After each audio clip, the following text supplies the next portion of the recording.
नमस्कार दोस्तों, एक बार फिर आपका हमारे सिदरत हॉरर स्टोरी चैनल पे स्वागत है। तो दोस्तों, आज हम आपके लिए बहुत ही डरावनी और एक मज़ेदार कहानी लाए हैं। तो चलिए दोस्तों, ये कहानी हम शुरुआत करते हैं। और उन नए लोगों से गुजारिश है जो हमारे चैनल पर आते हैं, कृपया करके हमारे चैनल को सब्सक्राइब कर लीजिए इतनी डरावनी और खौफनाक कहानियाँ सुनने के लिए। तो दोस्तों, ये कहानी दो दोस्तों की है जो मुंबई से मेहर भगवती के दर्शन के लिए जा रहे थे। रात के अंधेरे में सुनील अपनी कार को दौड़ाए जा रहा था। सुनील को खुद कार चलाना और दूर दूर की यात्राएं करना बहुत ही पसंद था। सुनील की बगल वाली सीट पर उसका दोस्त रमेश बैठा था। वे दोनों मुंबई से मेहर भगवती के दर्शन के लिए जा रहे थे। सुनील के माता पिता ने लाख समझाया था कि बेटे, इतनी लंबी दूरी तुम लोग ट्रेन से सफ़र करो, पर सुनील माना नहीं और अपने दोस्त के साथ कार से ही हो लिया। रात के करीब 2 बजे होंगे। कार सड़क पर भागी जा रही थी। रह रहकर इक्के दुक्के ट्रक आदि भी गुजर जाते थे। अचानक कार में कुछ गड़बड़ी मालूम हुई और सुनील ने सड़क किनारे कार रोक दी। सुनील कार से नीचे उतरकर बोनट खोला और जांच पड़ताल करने लगा। उसका दोस्त रमेश कार में ही बैठा रहा। काफ़ी कुछ इधर उधर करने के बाद सुनील ने रमेश से कार को चालू करने के लिए कहा, पर यह क्या, रमेश तो बार बार चाबियां घुमा रहा था, पर अब कार स्टार्ट होने का नाम ही नहीं ले रही थी। इतनी रात को वे दोनों क्या करें, कुछ समझ में नहीं आ रहा था। अचानक रमेश के दिमाग में एक ख्याल आया और वे सड़क पर खड़े होकर इक्की दुक्की आने जाने वाली गाड़ियों को रोकने के लिए हाथ से इशारा करने लगा, पर कोई गाड़ी इतनी रात को रुकने को तैयार नहीं थी। ऐसा भी हो सकता था कि रात का समय और सुनसान इलाका होने के कारण कोई रिस्क लेना ना चाहता हो, क्योंकि हाईवे आदि पर रात को लूटपाट आम बात थी। अचानक उन्हें एक कार उनके पास आकर रुकती हुई दिखाई दी। बाबा आदम के समय की कार लग रही थी, या यूं कहें जैसे किसी राजा महाराजा की कार हो। कार के रुकते ही सुनील भागकर उस कार के पास गया। उस कार में ड्राइवर के अलावा 3 लोग और बैठे थे। इन 3 में से एक महिला और 2 किशोरी थी। सुनील ने कार में बैठे लोगों से कहना शुरू किया कि मेरी कार खराब हो गई है, कहीं अगर आसपास में कोई बस्ती या गैरेज हो तो वहाँ आप मुझे पहुँचा दीजिए। उसकी बात को सुनते ही उस कार का ड्राइवर नीचे उतरा और अपनी कार की डिग्गी में से एक पतला वायर निकाला। सुनील कुछ समझ पाता तब तक वह ड्राइवर अपनी कार से सुनील की कार को बांध दिया था। कार को बांधने के बाद उस ड्राइवर ने इशारे से सुनील को अपनी स्टीयरिंग सीट पर बैठने का इशारा किया। सुनील के स्टीयरिंग पर बैठते ही रमेश भी सुनील की बगल वाली सीट पर बैठ गया। अब उनकी कार को खींचते हुए वह पुरानी कार एक कच्चे रास्ते से आगे बढ़ने लगी।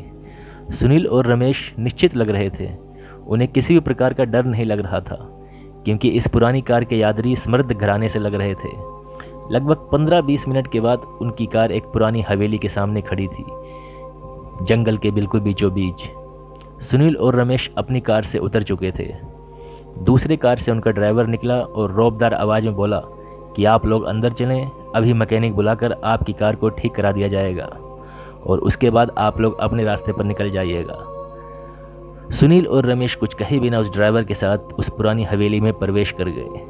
हवेली बहुत ही बड़ी थी और बहुत ही पुरानी लग रही थी, और एक बात सुनील और रमेश को चौंकाने वाली थी कि इतने समृद्ध लोगों के रहते हुए ये हवेली इतनी गंदी क्यों लग रही है। जगह जगह झाले लटके हुए थे। अजीब प्रकार की बदबू भी आ रही थी। सुनील और रमेश कसकर एक दूसरे का हाथ पकड़े उस बूढ़े ड्राइवर के पीछे पीछे हवेली में अंदर ही बढ़ते जा रहे थे। अचानक हाथ में चिराग लिए एक अधेड़ महिला आई जो थोड़ी सी डरावनी लग रही थी। उसने इशारे इशारे में उस ड्राइवर से कुछ कहा। वह ड्राइवर सुनील और रमेश को उस अधेड़ महिला के पीछे जाने का इशारा करते हुए खुद ही दूसरी तरफ चला गया। वह अधेड़ महिला उन दोनों को लेकर एक बड़े कमरे में दाखिल हुई। यह कमरा काफ़ी अच्छा था, पर चौंकाने वाली बात यह लग रही थी कि इस पुरानी गंदी हवेली में इतना सुंदर सुसज्जित कमरा कैसे हो सकता है। वह कमरा दूधिया प्रकाश से भरा हुआ था, पर यह प्रकाश कहाँ से आ रहा था, कुछ पता नहीं चल पा रहा था। सुनील और रमेश उस कमरे में लगी आलीशान कुर्सियों पर बैठ गए। उनकी आवभगत शुरू हो गई थी, पर अब दोनों को बहुत सारी बातें अजीब लग रही थी। अब उस बड़े कमरे में कम से कम 12-15 लोग जमा हो गए थे। कहीं स्वादिष्ट भोजन की खुशबू थी तो कहीं शराब के पैगों का दौर चलना शुरू हो गया था। सुनील तो आए दिन दूर दूर की यात्राएं करता था। रात बिरात वह कहीं भी चला जाता था। उसे भूत प्रेत पर विश्वास तो था, पर वह एकदम निडर स्वभाव का था। वह अपने आप को माँ मेहर वाली का बहुत बड़ा भक्त मानता था और वर्ष में कम से कम 2 बार माँ के दर्शन अवश्य करता था। उसके गले में माँ की माला हमेशा लटकी रहती थी और साथ ही उसके शर्ट की ऊपरी जेब में एक छोटा सा दुर्गा चालीसा रखा रहता था। उसे जब भी थोड़ा समय मिलता इस चालीसा को निकाल कर पढ़ लिया करता था। लेकिन आज निडर सुनील को लगने लगा था कि वह और उसका दोस्त किसी बहुत बड़ी मुसीबत में फंस गए हैं।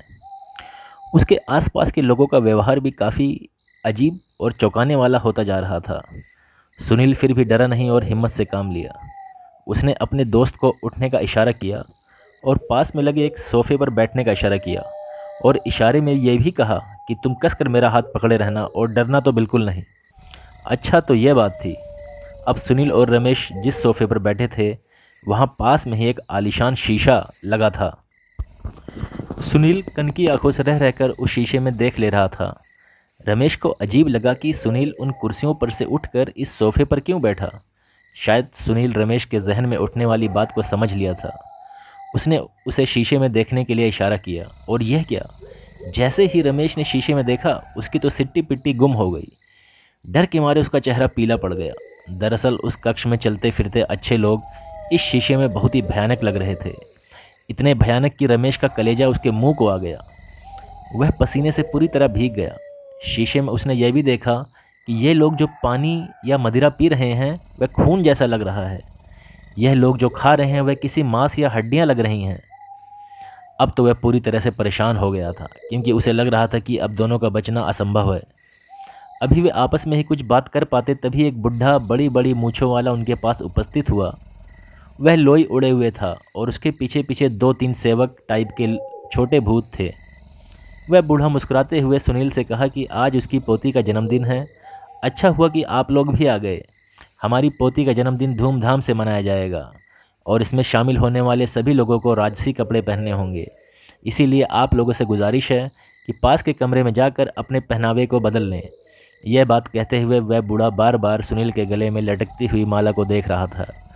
उस माला की तरफ जब भी उसकी नज़र जाती वह थोड़ा भयभीत होने लगता।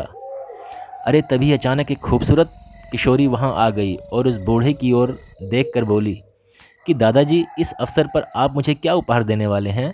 वह बूढ़ा हंसा और सुनील तथा रमेश की ओर देखते हुए बोला कि बेटी, तुझे मैं ऐसा उपहार दूंगा कि तू खुशी के मारे झूम जाएगी। इतना कहकर बूढ़े ने जोर का अट्ठास किया। ऐसा लगा कि उसकी हंसी से पूरी हवेली हंसने लगी। अब माहौल और भी डरावना होता जा रहा था।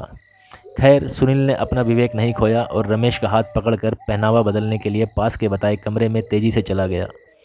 कमरे में पहुंचकर जब रमेश डर के मारे अपने कपड़े उतारने लगा तो सुनील ने उसे रोका और कहा, बेवकूफ़ी मत कर, अपने कपड़े को पहन कर रख। और साथ ही उसने अपनी जेब से दुर्गा चालीसा को निकाल कर रमेश की जेब में रख दिया और कहा, डर मत। देखा नहीं कि मेरे गले की माला को देखकर वह बूढ़ा कैसे डर रहा था। अब उन दोनों ने वहाँ रखे कीमती राजसी कपड़ों को अपने पहने हुए कपड़ों के ऊपर ही पहन लिए। कपड़े पहनने के बाद सुनील ने रमेश का हाथ कसकर पकड़ते हुए कहा कि तुम डरना मत, हम लोगों के साथ माँ मेहर वाली है और उनके रहते ये भूत प्रेत हम दोनों को कुछ नहीं बिगाड़ सकते। इसके बाद वे दोनों कमरे से निकलकर फिर इस बड़े कक्ष में आकर सोफे पर बैठ गए। देखते ही देखते पार्टी शुरू हो गई। उस बूढ़े की पोती किसी राजकुमारी से कम नहीं लग रही थी, पर उसी को शीशे में देखने पर वह एक महाकुरूप डरावनी एक चुड़ैल सी लग रही थी। वह किशोरी प्रसन्न मन से सुनील के पास आई और उसके कंधे पर एक हाथ रख दिया। अरे यह क्या, कंधे पर हाथ रखते ही ऐसा लगा जैसे उस किशोरी को 440 का करंट लगा हो। अभी कोई कुछ समझ पाता तब तक वह बहुत दूर जाकर गिर गई। अब तो वहाँ हड़कंप मच गया। सुनील सब कुछ समझ रहा था। उसे लगा कि यह जरूर उसके गले की माले का कारण हुआ है। उस किशोरी के दूर गिरते ही कोई भूत प्रेत उसे उठाने में लग गए, जबकि वह बूढ़ा दौड़कर सुनील के पास आया और थोड़ा तेज आवाज़ में पर डरते हुए बोला कि मैंने आपसे कहा था ना कि आप अपने कपड़े उतार कर हमारे यहाँ के कपड़े पहने, पर आप नहीं माने। आप अपने गले में जो माला पहने हैं उसे भी उतार कर रख दीजिए, यहाँ हमारे यहाँ की प्रथा है। सुनील ने ना में सिर हिलाते हुए कहा कि वह किसी भी हालत में इस माला को नहीं उतारेगा। इतना कहते ही वह रमेश का हाथ और कस के पकड़ते हुए खड़ा हो गया। अब तो उस कमरे का हाल बुरी तरह से डरावना हो गया था। जो लोग सीधे साधे लग रहे थे अब वे अचानक से बहुत ही डरावने हो गए थे। कुछ के तो बड़े बड़े दांत बाहर निकल आए थे तो कुछ अजीब हरकतें करते हुए सुनील और रमेश को डराने की कोशिश कर रहे थे। पर किसी की हिम्मत नहीं हो रही थी कि इन दोनों के पास आएं। सुनील ने रमेश से कहा कि लगभग सुबह होने वाली है और सुबह होते ही ये भूतिया माया दूर हो जाएगी, इसलिए हमें कुछ समय और साहस के साथ इनका सामना करना है। इसके बाद वह दोनों फिर से वहीं सोफे पर बैठकर आंखें बंद करके माँ मेहर वाली भागवती को गोहराने लगे।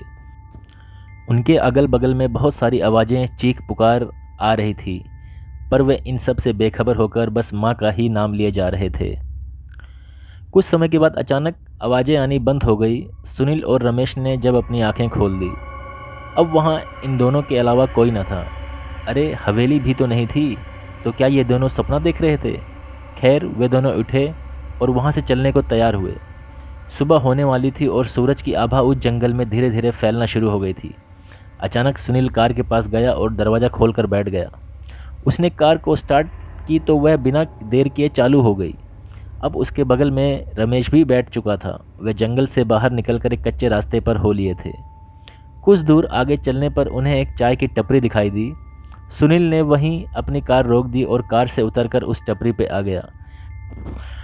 टपरी में आते ही दुकानदार थोड़ा डर से सुनील की तरफ देखकर बोला, साहब आप लोग सुबह सुबह इस जंगल में से कहाँ से आ रहे हो? कहीं आप लोग रात भर इस जंगल में फंस तो नहीं गए थे? सुनील एक टूटी बेंच पर बैठते हुए अब तक की सारी घटना सुना दी। दुकानदार ने एक लंबी सांस लेकर कहा कि अच्छा हुआ कि आप लोग सही सलामत बच गए, नहीं तो कई सारे लोग इन भूतों के ऐसे शिकार हुए हैं कि या तो वे पागल हो गए हैं या किसी बड़ी बीमारी के शिकार हो गए। पर भगवान का लाख लाख शुक्र है कि आप लोग सही सलामत इस जंगल से वापस आ गए हैं। सुनील बैठा बैठा ये सारी बातें उस चाय वाले की सुन रहा था और मन ही मन में माँ भागवती का शुक्रिया अदा कर रहा था। तो दोस्तों ये थी हमारी आज की कहानी और मैं उम्मीद करता हूँ कि ये कहानी आपको बहुत ही अच्छी लगी होगी। तो चलिए दोस्तों, फिर हम आप लोगों को मिलते हैं अपनी अगली कहानी में। और दोस्तों नए लोगों से गुजारिश है जो हमारे इस चैनल पर आते हैं, प्लीज़ आप लोग इस चैनल को लाइक एंड सब्सक्राइब कर दीजिए। धन्यवाद।